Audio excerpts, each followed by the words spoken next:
मेरा नाम मौलाना कौकब मुश्तबा, राष्ट्रीय अध्यक्ष उलमा फाउंडेशन, उसी का आज वफद जेपीसी कमेटी के सामने पेश हुआ था, जिन्होंने अपने जो पॉइंट थे वो रखे हैं। इसलिए कि जब से 1954 से वक्फ एक्ट बना है और उस 1995 तक और 2024 तक औकाफ को बर्बाद किया गया है। अगर बर्बाद नहीं हुए हैं, लूटे नहीं गए हैं,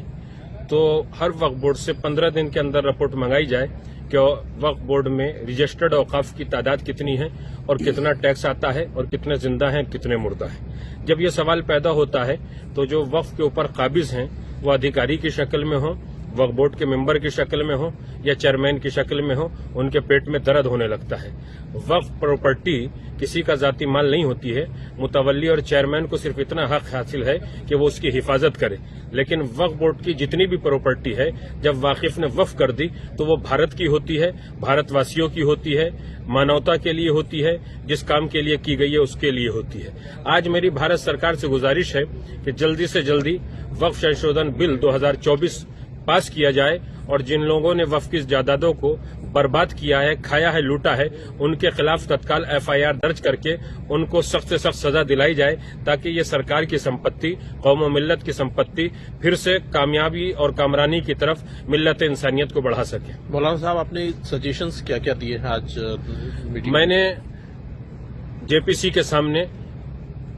शिया समुदाय के मसले के ऊपर एक बात ये रखी है कि भारत में 36 सूबों में से 2 सूबों में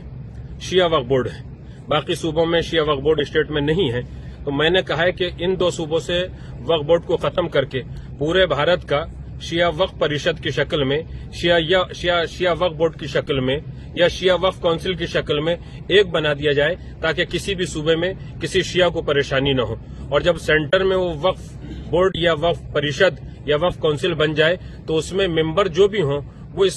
तरीके के हों कि जो उसकी अहलियत रखते हों। किसी भी आदमी को उठा के उसका मेंबर न बनाया जाए और वो 7 सदस्यों की एक कमेटी हो जो पूरे भारत में औकाफ की हिफाजत करके वहां से उसका टैक्स वसूल करने के बाद जिस काम के लिए मुतवल्ली ने कहा है उसके ऊपर खर्च किया जाए। जो एक बात हमको पता लगी है कि आपने मुतवल्ली को टैक्स भरने की बात को कहा है कि अगर वो टैक्स नहीं भरते तो उनके खिलाफ भी एक्शन लिया जाए। जो मुतवल्ली